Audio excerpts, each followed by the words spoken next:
Hello, and welcome back to Neuralink.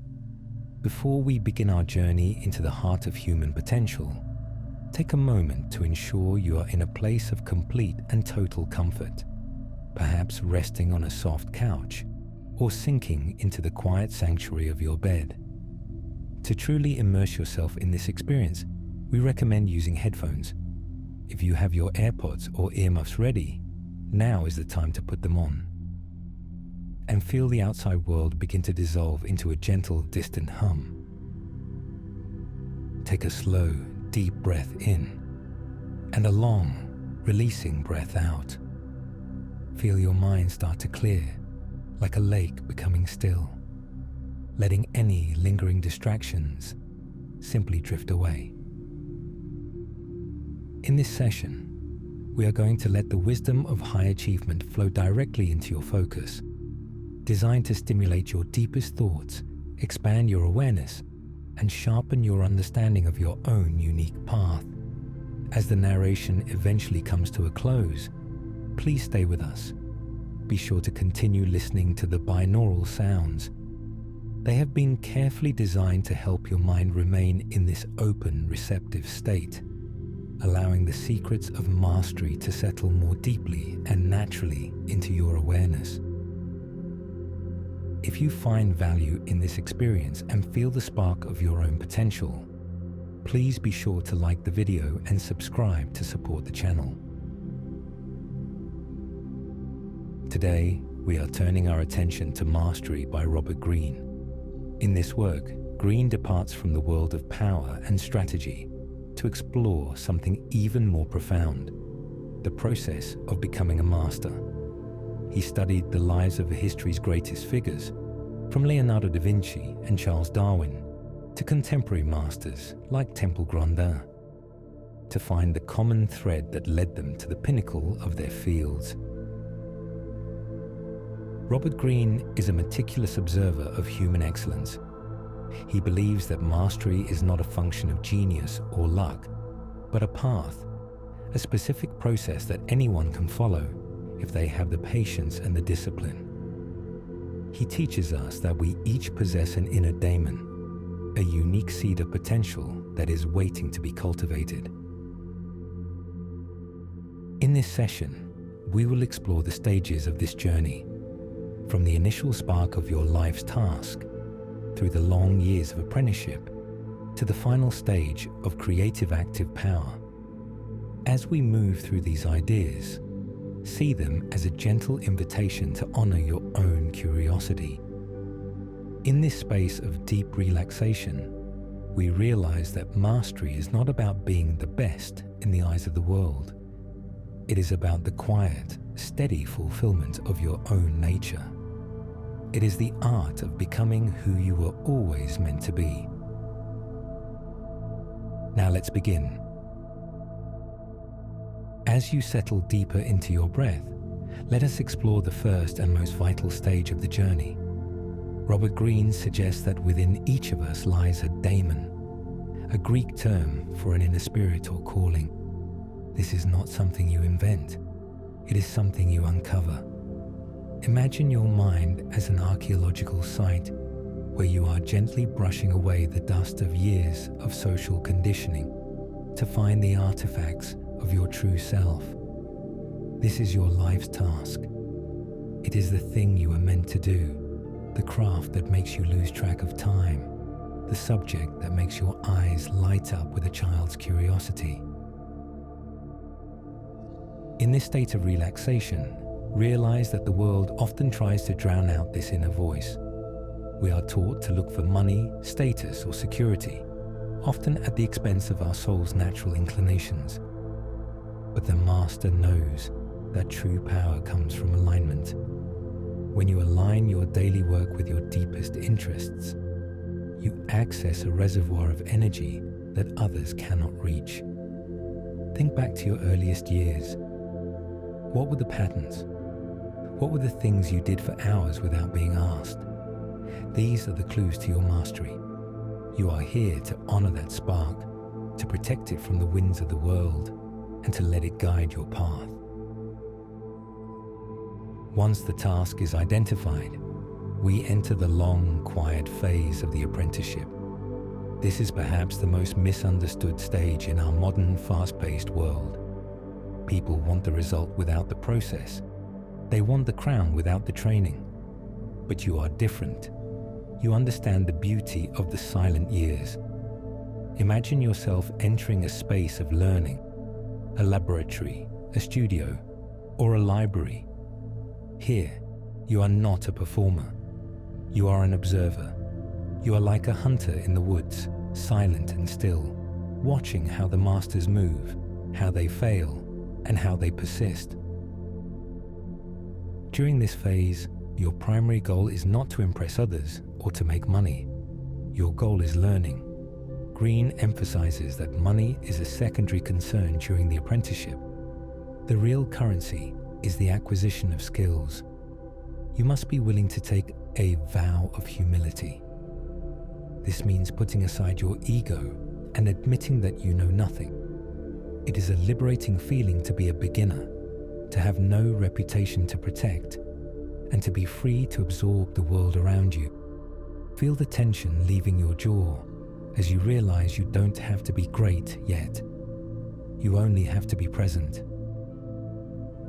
Within the apprenticeship, there are 3 distinct pillars. The first is deep observation. Imagine you are a fly on the wall in the workspace of your hero. You are noticing the subtleties, the way they hold a tool, the way they handle a setback, the quiet habits they maintain. You are mapping the reality of the field, not the fantasy. You are learning the social landscape, understanding who holds the power and how the system truly works.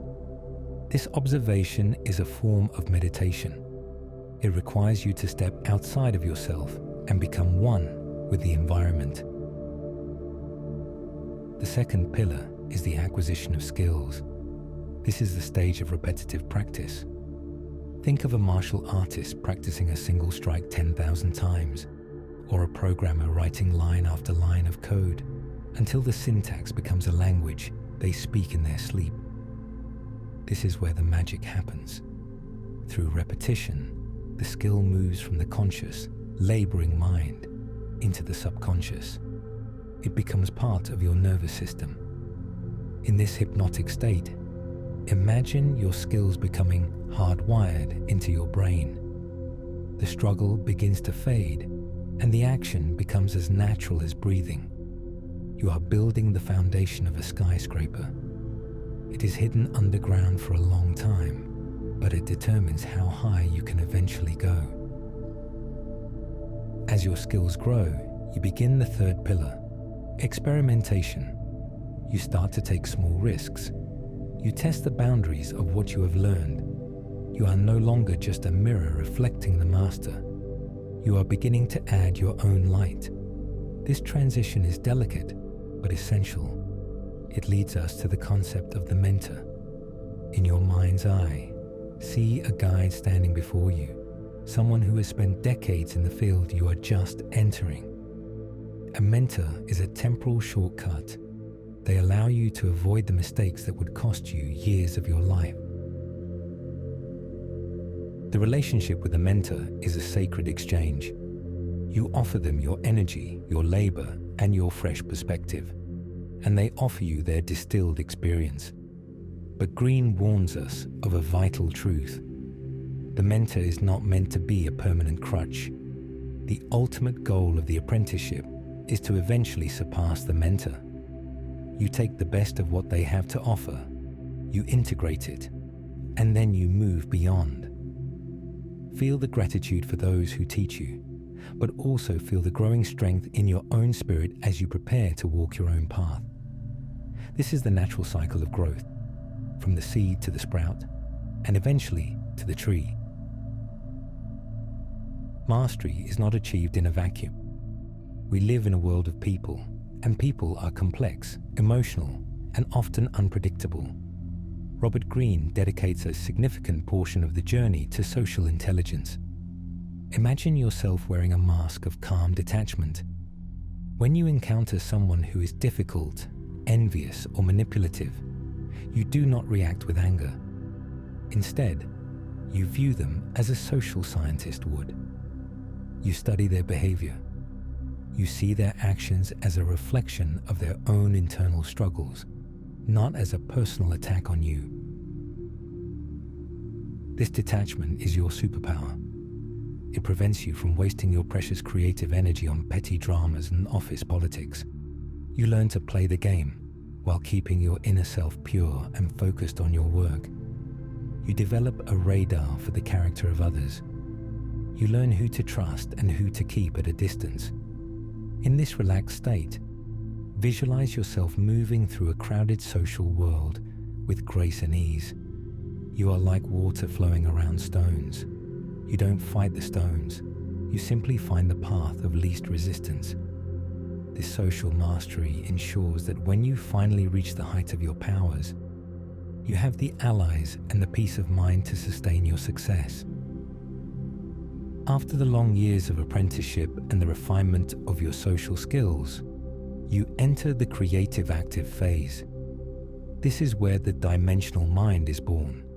You have spent so much time learning the rules that you can now begin to break them with intention.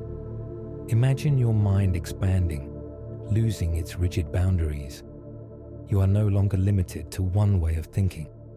You begin to see connections between seemingly unrelated things. A master chef might find inspiration in a piece of architecture. A master engineer might find a solution in the patterns of a beehive. This is the stage of the great synthesis. You are combining your technical skill with your unique personality. You are no longer imitating, you are creating. This requires a return to a childlike spirit, but with the tools of an adult. You are playful, curious, and bold. You are willing to fail because you know that failure is just another form of feedback. In this state of flow, time seems to stretch and bend. You might work for 10 hours and feel like only 10 minutes have passed.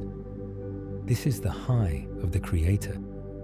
It is the reward for the years of silence and practice. You are now a force of nature, bringing something into the world that has never existed before. The final destination of this journey is mastery itself, a state where the rational and the intuitive become one. Think of a master chess player who looks at the board and sees the winning move instantly, without having to calculate every possibility, or a master surgeon who knows exactly where to cut before the conscious mind can even formulate the thought. This is not magic. It is the result of thousands of hours of data being processed by the subconscious mind. You have internalized the field so deeply that it has become an extension of your body. At this level, you possess high-level intuition. You can sense the future of your craft. You can feel the shifts in the wind before they happen. You have reached a state of unity with your life's task. There is no longer a you and the work. There is only the flow of energy between the two. In this deep, quiet space, imagine yourself reaching this pinnacle. Feel the immense confidence that comes from this level of mastery. It is a quiet confidence, one that doesn't need to shout. It is the confidence of the mountain, the ocean, the sun. You are a master, and your life is your masterpiece. Even as we move toward mastery, we must remain vigilant against the false selves that Greene warns us about. These are the internal voices that tell us we are not enough, or that we have learned enough. The first is complacency. It is the danger of becoming comfortable. A true master remains a student until their last breath. They are always looking for ways to improve, to refine, and to grow. Then there is the ego. The ego wants quick fame, easy money, and the approval of others. The master knows that these are traps. The real reward is the work itself, the joy of the craft. Breathe out the need for external praise. Breathe in the satisfaction of a job well done. Realize that the path to mastery is a long one. And it requires a specific kind of negative capability, the ability to stay in a state of uncertainty and mystery without reaching for easy answers. You are comfortable with the not knowing. You are patient with the process. You understand that the most beautiful things in the world take the longest to grow. You are committing to a lifetime of excellence, and in that commitment, you find a peace that the world cannot take away. As we conclude this deep dive, consider the impact a master has on the world. Mastery is not a selfish pursuit. By becoming the best version of yourself, you inspire others to do the same. You raise the standards of your field. You leave behind a legacy, a body of work, a way of thinking, or a group of students who will carry your light forward. You become a link in a chain of human excellence that stretches back to the beginning of time. Feel the profound sense of fulfillment that comes from this realization. You are not just a leaf blowing in the wind. You are a gardener, cultivating your own life and the lives of those around you. You have found your place in the universe. You have answered the call of your daemon. You are a master. Let this truth resonate through every cell of your body. You are capable, you are focused, and you are on the path. Now, as the many stages of the master's journey begin to drift and merge, let the specific words fade away. You don't need to remember the sequence. Your inner mind has already mapped the route. Like a master navigator who no longer needs a chart because they know the stars, you are moving into a state of intrinsic knowledge. Imagine yourself standing at the center of a calm, quiet workshop. Around you are the tools of your life's work. Feel the cool, grounded energy of this space. This is where your potential becomes reality. Breathe into your life's task. Feel that small, steady flame in your chest. It is your anchor. It is your daemon. As you inhale, that flame grows warmer, illuminating the path ahead. You are letting go of the need to follow the crowd. You are stepping into the power of your own unique interests. My path is unique. My curiosity is my guide. Breathe into your apprenticeship. See yourself performing your craft with a sense of deep, rhythmic patience. There is no hurry. There is no stress. Every repetition is a gift to your future self. You are absorbing the world like a sponge. The skills are moving from your mind into your muscles, into your very DNA. I embrace the process. I am a lifelong student. Breathe into social intelligence. Visualize yourself moving through the world with the calm detachment of a sage. You see the games people play, the masks they wear, and you remain untouched. You are like deep water, clear, cool, and unaffected by the storms on the surface. Your energy is yours alone, preserved for your greatness. I am socially wise. I move with grace and boundaries. Breathe into creative, active power. Feel your mind expanding, becoming dimensional. You see connections where others see chaos. You are bold enough to experiment, to fail, and to begin again with even more wisdom. You are no longer just practicing. You are creating. You are finding the flow where time disappears, and your work becomes an effortless expression of your soul. I am creative. I am intuitive. I am in the flow. Deeper now, into the stillness. The lessons of Leonardo, of Darwin, of the great masters throughout time. They are now part of your intuition. You find yourself noticing the subtle details. You find yourself choosing the long path of excellence over the short path of ease. You find yourself trusting your knowing more every day. Allow these seeds of mastery to sink deep into the fertile ground of your subconscious, where they will grow into an unshakable, quiet confidence. You are becoming the master of your destiny. As the sound of my voice begins to soften and fade into the background, take a moment to acknowledge the journey you have just taken. You have traveled through the stages of discovery, apprenticeship, and creative awakening. The blueprint for your own greatness is no longer outside of you. It has been woven into your very being. You are the architect of your expertise and the master of your own time. As this narration comes to an end, be sure to continue listening to the binaural sounds. They have been carefully designed to help your mind stay in this receptive state, acting as a bridge between your conscious learning and your subconscious intuition. By staying with the sound, you allow the strategies of mastery to settle more deeply into your awareness, turning these ideas into your natural daily instincts. If you found value in this deep dive and feel a renewed sense of purpose on your path, please like the video and subscribe to Neuralink. Your support helps us continue to create these high-fidelity experiences designed to expand your mind and sharpen your focus. Now, simply let go of the need to do or to achieve. Just be. Continue to listen to the binaural beats for as long as you can, letting the frequencies wash over you as you absorb this information at a cellular level. You are patient. You are focused. You are on the path to mastery.